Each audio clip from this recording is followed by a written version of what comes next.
All right, so it's good to see everyone here. Tonight, we've gotten a small glimpse of Berkeley in the 60s and the shockwaves that the free speech movement sent throughout the country and the world. You can still see and feel it in the eyes of veterans of the FSM when they light up as they talk about their experiences, and in the hearts of young people who come to Berkeley looking for some type of connection to this radical history, including many who are protesting the US-backed genocide in Palestine. Earlier, we heard from Bob Avakian, or BA, as he spoke about his experience stepping into the FSM by stepping onto a cop car on Sproul Plaza and not looking back. You really get a sense of the way the FSM challenged conventional wisdom and what everybody knows is true, including what BA believed. And you get a sense from his whole memoir, which you can find in this bookstore, of a whole process of discovery that the FSM inspired and encouraged in people. They weren't shying away from the biggest questions, controversial ones, or from ideas they disagreed with.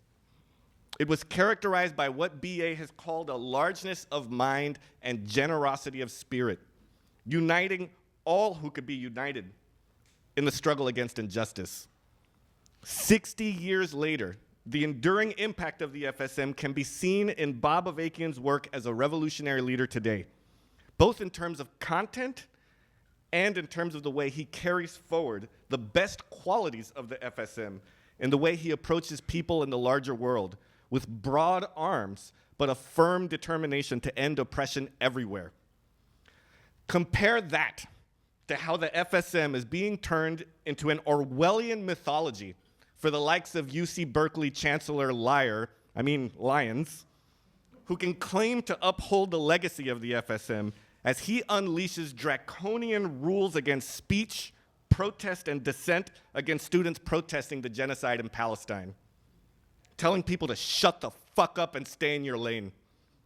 Or compare it to the woke political establishment, which channels people's outrage into narrow confines and lowered sights, while arbitrarily determining who has the right to speak on issues. In a different way, also telling people to shut the fuck up and stay in your lane. Over the next 15 minutes and in the Q&A that you should definitely stick around for, I'll be bringing to life the key principles of the FSM, which weren't written in stone and had to be summed up, by relying on the tremendous body of scientific work that Bob Avakian has carried out over the last 50 years. Again, much of which you can find in this bookstore. In this pamphlet that everyone should have received today, featuring his heartfelt and thought-provoking reflections on the FSM, BA speaks to his response to Mario Savio's Bodies on the Gear speech on the steps of Sproul Hall. He says, quote, "Acting on that challenge and pursuing it to its fullest conviction has led me not in a smooth, linear way, but through a sinuous course marked by radical leaps to the conviction that only a communist revolution in the US itself and throughout the world can fully and finally uproot the injustices that we were rebelling against in the FSM and others that have been brought more sharply into focus, including imperialist domination of oppressed peoples and nations, the oppression of women, the despoliation of the global environment, as well as the fundamental fact that the US economy and the whole global economy is founded on the exploitation of the majority of the world's people for the profit of a relative handful.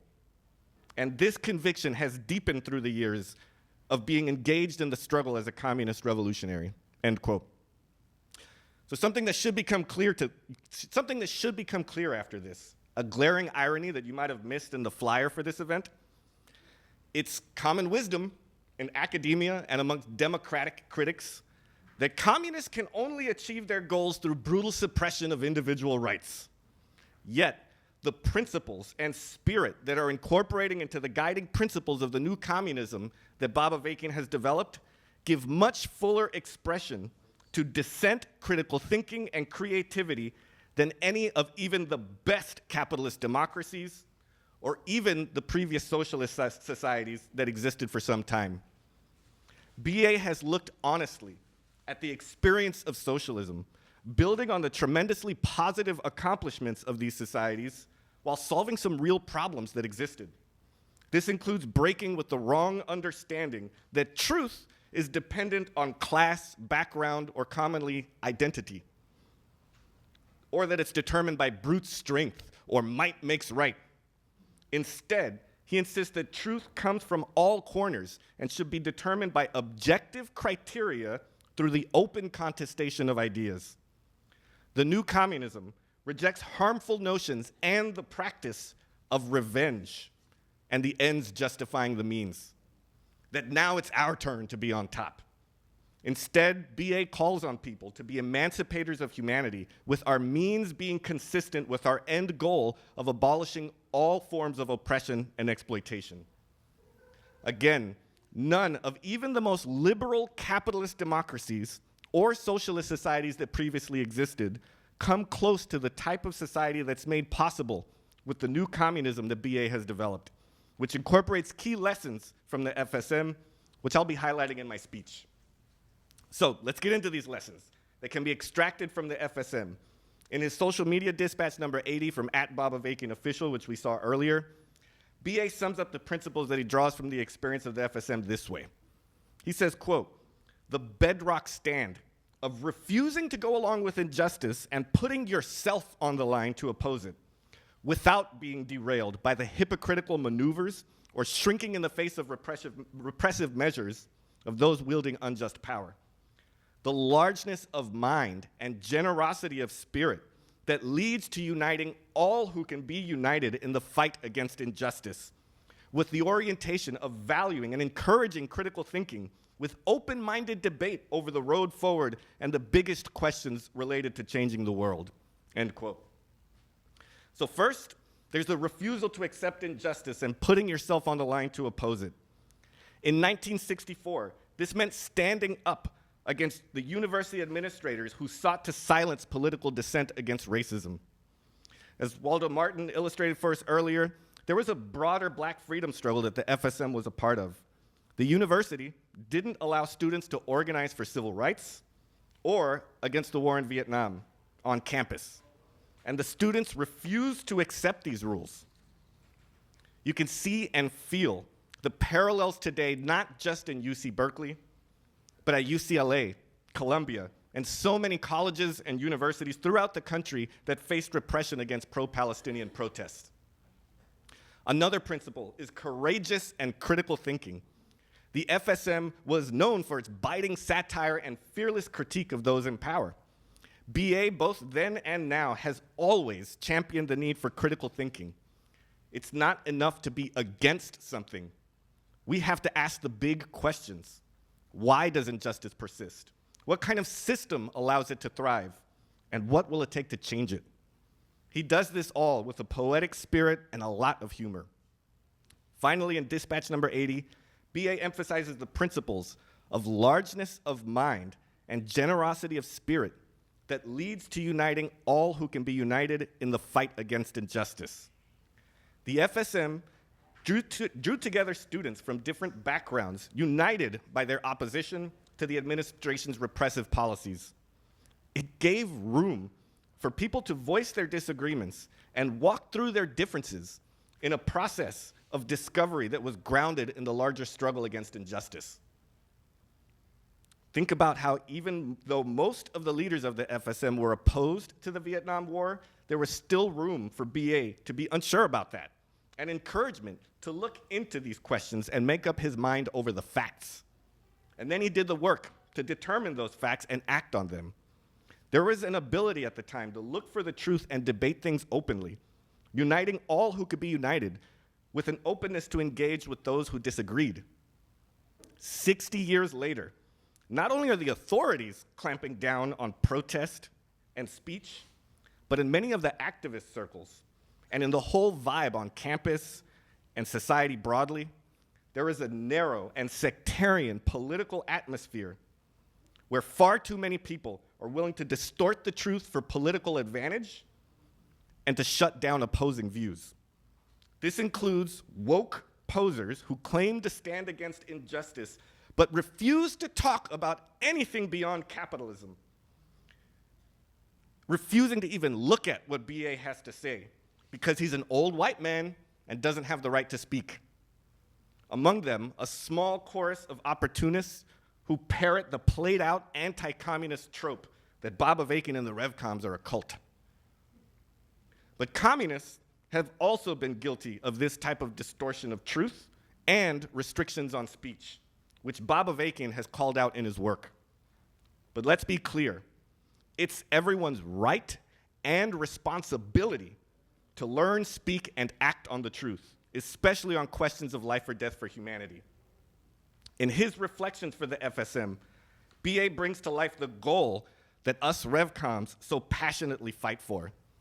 He says, the communism I'm talking about and working assiduously to bring about is one that encompasses and is enriched by the process of discovery, of people newly awakening to political life and newly involving themselves in the struggle to change the world, challenging convention and conventional wisdom.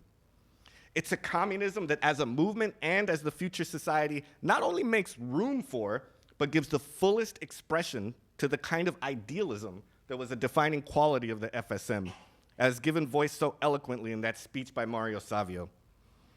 So I want to take you on a journey of exploration into this future society that's outlined in a basic way in 6 points. In the Declaration, we need and we demand a whole new way to live, a fundamentally different system. And it's detailed even further in this Constitution for the New Socialist Republic, written by Bob Avakian, both of which you can find here. But before we get into this new society and what it would be like, let's talk about what it would take for this society to come into existence. First, the system that we now live under, despite the democratic facade that exists now, is a dictatorship that can't be reformed for the better. It has to be overthrown and replaced with a better system with a new constitution. Second,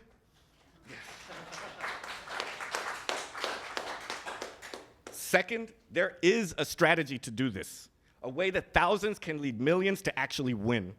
And you can ask me more about this and how this is more possible in the next weeks and months ahead. And you can also look for yourself by going to @BobAvakianOfficial on social media, especially his intro playlist 1 through 11. So having made revolution a reality through tremendous sacrifice and initiative, what would the outlines of this new society be? For starters, let's look at the first point that's in this declaration that lays out a whole new dimension of freedom and rights of the people. The role of the new socialist government, including the police and military, would no longer be to contain, control, repress, brutalize, murder, and slaughter people here and all over the world. Instead, the new People's Police would sooner take a bullet themselves than needlessly kill one of the masses. They would safeguard the rights and lives of the people. They would protect society from sabotage and attacks while backing people up as they work to end all oppression.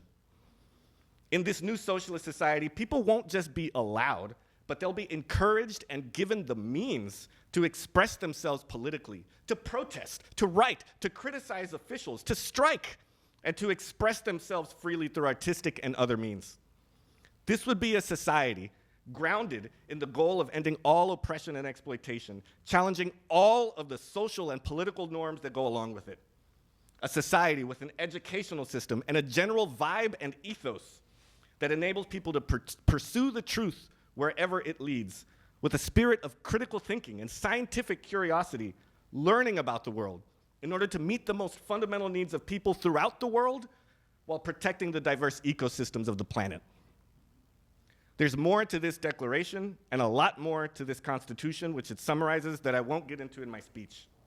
But this is something that I would love to take questions about in the Q&A, and I encourage everyone to explore it for themselves. Look, this is not a utopian dream. All of this and so much more is possible as soon as we get the current system off our backs. There is a real chance over the coming weeks, as society increasingly fractures and sharp divisions lead to major clashes, that the whole direction of things can be changed. And what can make the decisive difference in these times is if millions of people engage with and consciously follow Bob Avakian and the new communism he's developed. This is especially the case if people learn about the inspiring possibility of a radically different and much better system that takes to heart the key lessons of the FSM. And as they do this in a wild, vibrant, and beautifully diverse movement that takes things even further, bringing people together to end all injustice throughout the world through revolution. So in the spirit of the FSM, I look forward to having a vibrant discussion grounded in this determination for a better world, and I look forward to challenging questions especially. Thank you.